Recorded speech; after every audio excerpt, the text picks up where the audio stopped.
hech qachon uyingizga quruq kirmang. Hatto magazindan ikkita non go'cha ham olib kiring, ana ko'rasiz uyingizga qanday baraka kirishini. Ana siz ikkita non oldingiz deylik.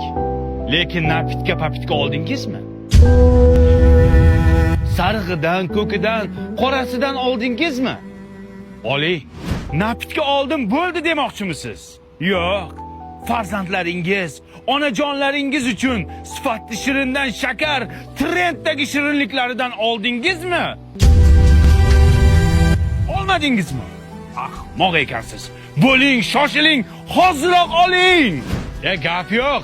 Hammasini zo'r qildingiz. Lekin ehsonlik berdingizmi? Bermadingizmi? Bering.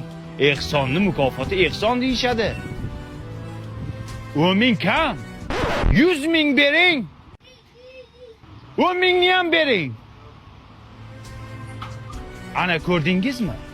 Sizning uyingizda endi baraka bo'ladi.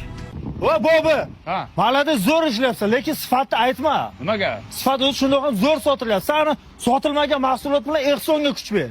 Marketing qanday? Marketing zo'r, pulni ber. Bo'l. Sen Ber. ber ehsonlikni. Yoqqa ber. Men sen uchun qildimmi? Sen uchun qildimmi?